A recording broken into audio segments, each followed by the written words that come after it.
So, kumusta? Nagbabalik muli para sa isa na namang review. And this time, magre-review tayo ng isa pang mumurahing gadget na medyo promising talaga nung nirekomenda siya ng kapatid ko. Tapos, nung tiningnan ko ito sa Facebook, mukhang okay din naman talaga. Kaya, subukan din natin. Baka sulit. Sobrang mura din talaga eh. For less than 1,000 pesos, makakakuha ka na ng ganitong klaseng device. And this time, re-reviewin natin itong Infinix XE08 na true wireless earbuds. So first off ay yung sa build. Actually, kung titingnan nyo, hard plastic case siya. And yung mismong earpieces ay gawa din sa hard plastic. So yung buttons niya nandun sa mismong gilid.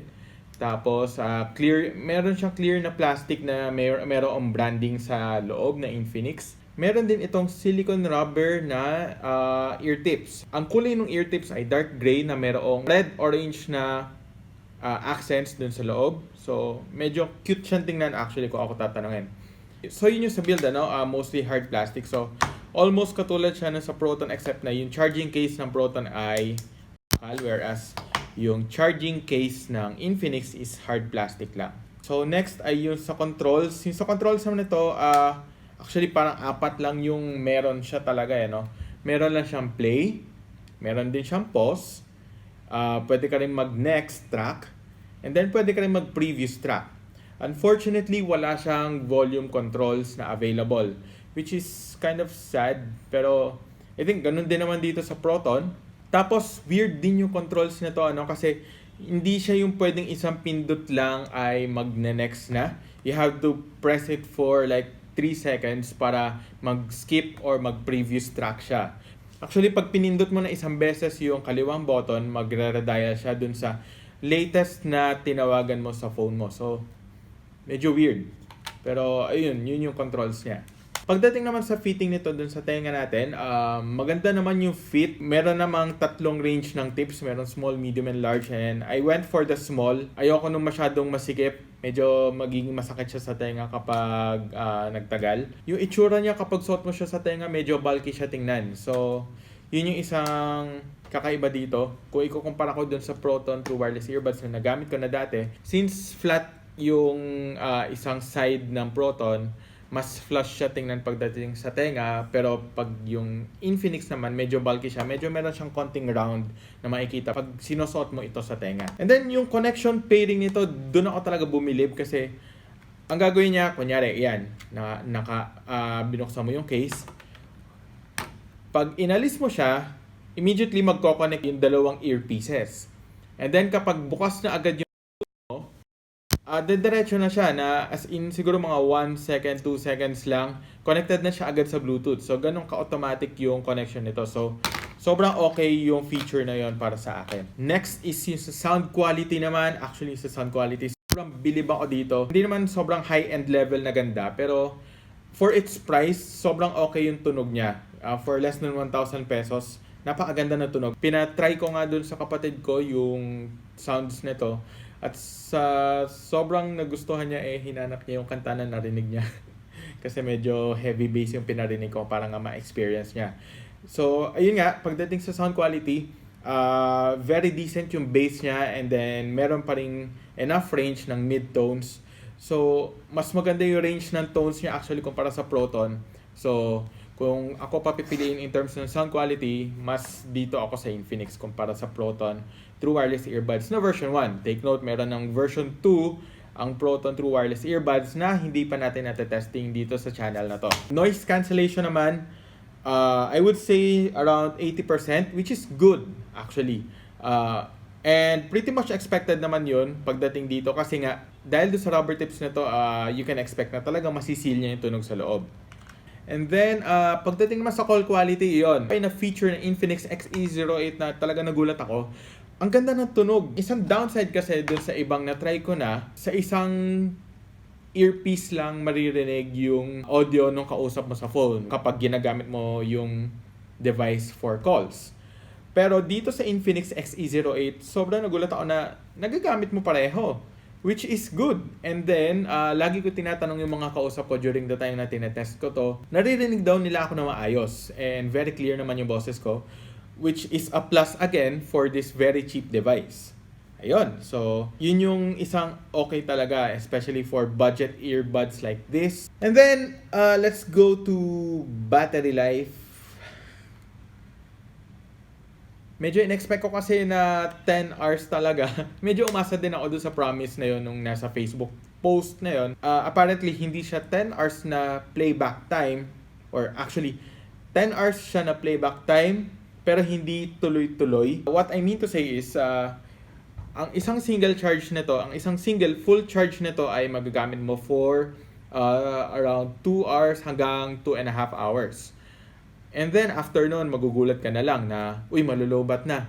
So, i-charge mo siya ngayon. And kung makikita nyo dito sa indicator niya, pag pinindot natin, meron siyang 4 na levels, which means I can charge this up to 4 times. And yun din naman yung na-experience ko. Na-charge ko siya hanggang 4 times, minsan 3 times. Hindi ko alam kung bakit, pero sadyang ganun. Pero it means na 2.5 hours na i-charge mo up to 4 times. Ibig sabihin nun, sa single charge ng cradle, ng charging cradle na ito, pwede mo nga naman magamit yung earbuds hanggang 10 hours. Ibig sabihin nun, halimbawa, after 2.5 hours naubos yung battery ng earbuds, i-charge mo siya ngayon dito sa charging cradle and then hihintayin mo pa ng mga 1 hour mahigit. Usually mga ganun, a little more than 1 hour bago mo magamit ulit.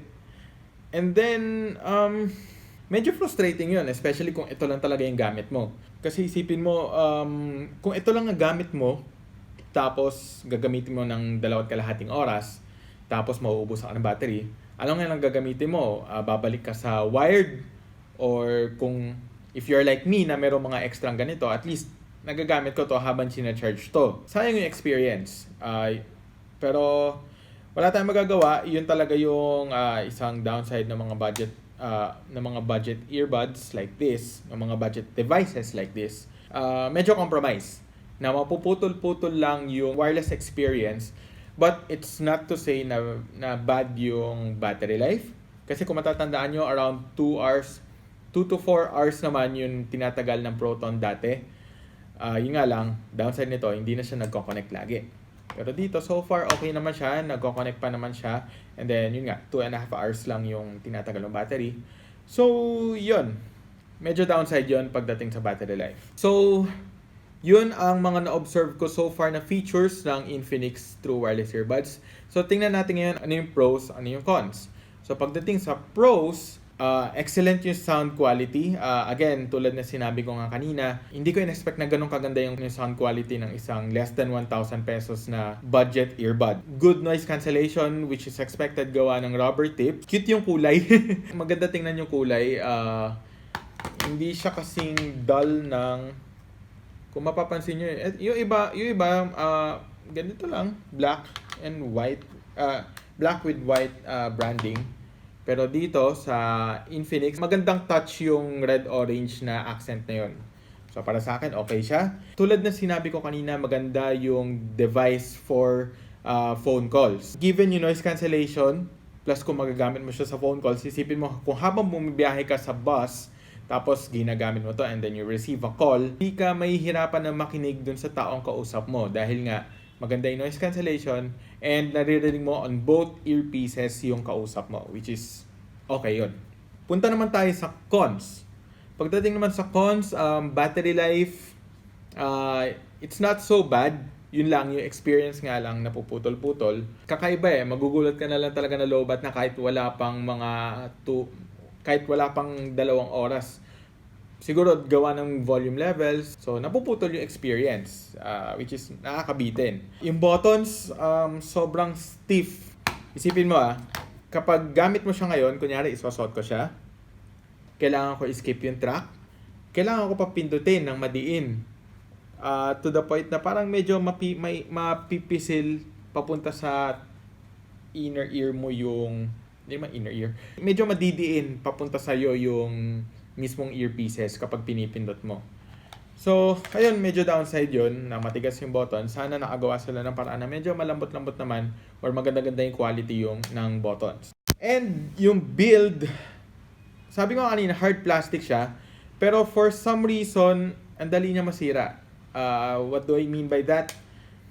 Honestly, bumagsak to isang beses and nag-crack siya. Kasi ito, ilang beses ko na naibagsak yung earpieces pero never siya naghiwalay. Dito siguro dahil nga midway yung pagkakasil ng hard plastic, ayun, nasira siya. Kaya kung makikita nyo siya ngayon, meron na siyang sinubukan ko siya lagyan ng mighty band kasi nga sayang. Sinubukan ko siya lagyan ng mighty band and nakabit naman, yun nga lang, syempre baka hindi lang ako talaga magaling gumamit ng mighty band. Kaya medyo pangit na siya tingnan ngayon kung titingnan mo siya ng mabuti. Pero again, nandito tayo para sa experience kaya medyo mapapatawad ko pa yung build quality na yun. In short, kung bibili kayo nito, dapat ingatan nyo lang talaga. Speaking of kung bibilhin, ano ngayon ang recommendation natin pagdating sa Infinix XE08 wireless earbuds? Good buy siya, actually. Available siya dun sa Infinix Spark for, ngayon ay 888 daw, pero I believe dati mas mahal pa dun. Kung tama, natatandaan ko na kuha ko ito ng 900 plus pesos including shipping. Considering yung sound quality niya for its price, sobrang sulit talaga. You'll have to take note lang dun sa ilang cons tulad ng battery life. So don't expect na tatagal yung maganda experience na yun. Medyo mabibitin ka lang talaga.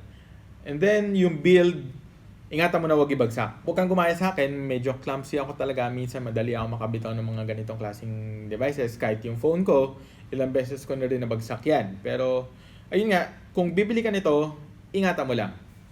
Pero, all in all, less than 1,000 pesos, excellent sound quality, cute colors, good noise cancellation, good sound quality pagdating sa phone calls, highly recommended.